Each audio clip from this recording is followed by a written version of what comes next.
semuanya, Assalamualaikum warahmatullahi wabarakatuh. Perkenalkan, saya Alia Yasmin dari Pendidikan Geografi 19 kelas 4A. Di sini saya akan menyajikan sedikit materi tentang pertambangan batuan, khususnya tanah liat yang merupakan salah satu jenis mineral batuan. Indonesia secara regional berada pada dua buah lempeng besar, yaitu lempeng Pasifik di utara dan lempeng Australia di selatan. Akibat tumbukan kedua lempeng tersebut telah menempatkan Indonesia menjadi salah satu wilayah negara yang rawan dengan bencana gempa bumi, tsunami, dan letusan gunung berapi.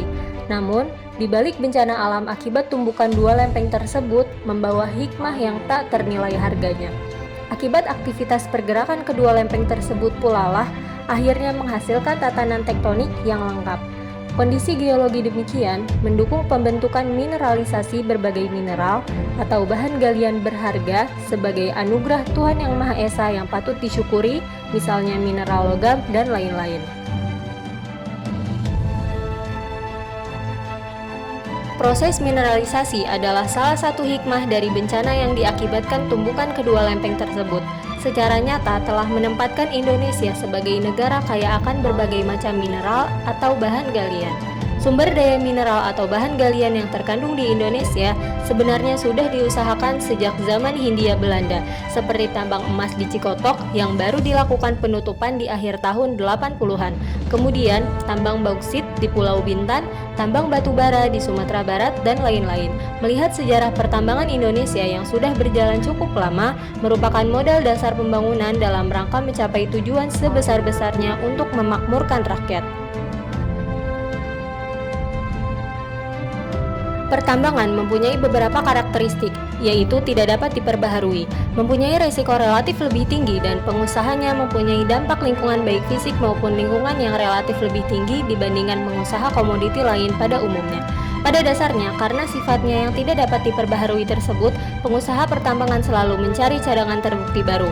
Cadangan terbukti berkurang dengan produksi dan bertambah dengan adanya penemuan. Ada beberapa macam resiko di bidang pertambangan, yaitu yang pertama, resiko geologi atau eksplorasi yang berhubungan dengan ketidakpastian penemuan cadangan atau produksi.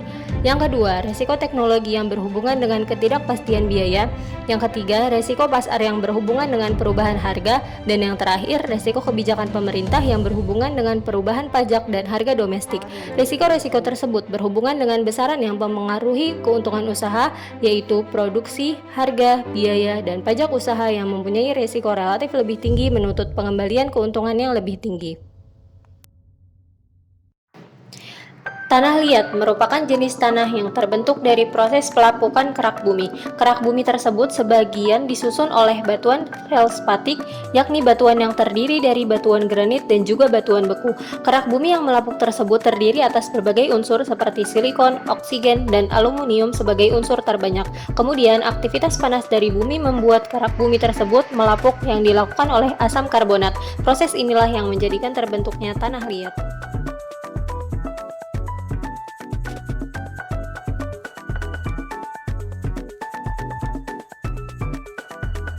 Karakteristik tanah liat. Tanah liat mempunyai beberapa ciri khusus yang membedakannya dengan jenis tanah lainnya. Ciri-ciri dari tanah liat diantaranya, yang pertama, mempunyai sifat liat atau lengket. Tanah liat umumnya berbentuk sebagai gumpalan yang keras ketika tanah tersebut kering. Namun, ketika tanah tersebut terkena basah oleh air, maka akan terasa lengket. Hal ini bisa terjadi karena kandungan jenis mineral lempung yang banyak terkandung dalam tanah tersebut. Sifat lengket inilah yang membuat tanah liat mudah dijadikan bentuk-bentuk tertentu. Yang kedua, mempunyai sifat yang sulit menyerap air. Satu sifat yang dimiliki oleh tanah liat atau lempung yakni sulit untuk menyerap air. Karena jenis tanah ini sulit untuk menyerap air, maka daerah yang memiliki tanah liat ini tidak cocok digunakan sebagai lahan pertanian. Hal ini karena lahan pertanian sendiri membutuhkan lapisan tanah yang memiliki sifat mudah menyerap air. Yang ketiga, tanah dapat terpecah menjadi butiran-butiran sangat halus saat keadaan kering. Tanah liat meskipun ketika basah bersifat lengket dan butiran tanah satu dengan lainnya bersifat menyatu, namun ketika dalam keadaan kering, tanah ini dapat terpecah-pecah menjadi butiran-butiran yang halus, bahkan sangat halus menyerupai pasir atau gumpalan debu. Yang keempat, tanahnya berwarna hitam terang atau hitam keabu-abuan. Tanah liat mempunyai warna tanah yang tidak gelap dan juga tidak terlalu terang.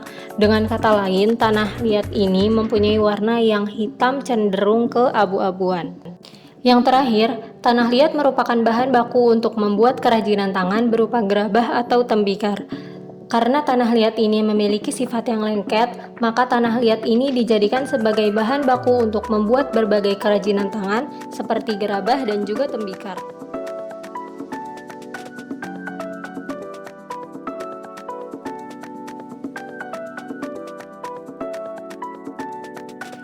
Jenis-jenis tanah liat. Tidak seperti jenis tanah lainnya, ternyata tanah liat ini dipecah menjadi beberapa jenis lagi, sehingga ada beberapa jenis dari tanah liat yang dapat kita temui. Jenis-jenis tanah liat ini dibedakan menurut beberapa karakteristik.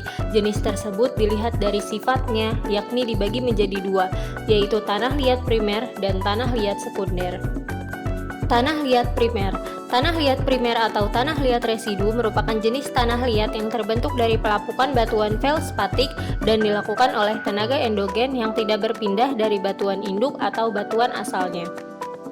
Tanah liat sekunder. Jenis tanah liat selanjutnya menurut sifatnya adalah tanah liat sekunder. Tanah liat sekunder atau batuan sedimen merupakan jenis tanah liat yang terbentuk dari hasil pelapukan batuan feldspatik yang berpindah dengan jarak yang jauh dari batuan induknya.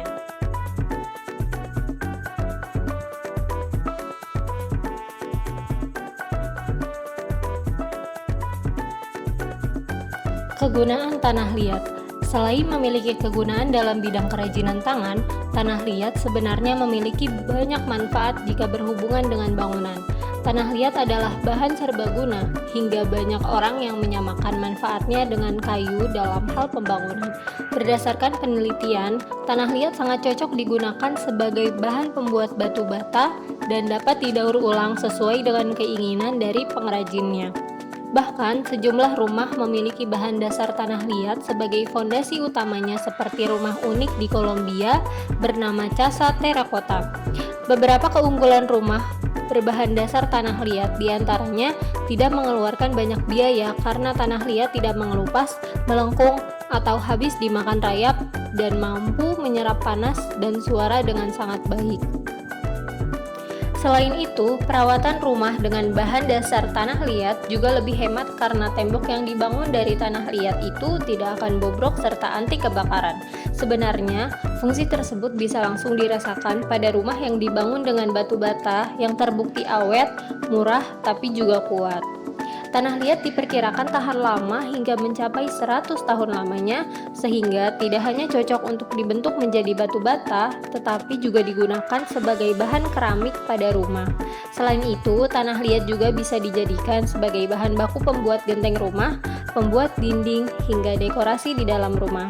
Jadi, secara garis besar, komposisi rumah mayoritas menggunakan bahan dasar tanah liat.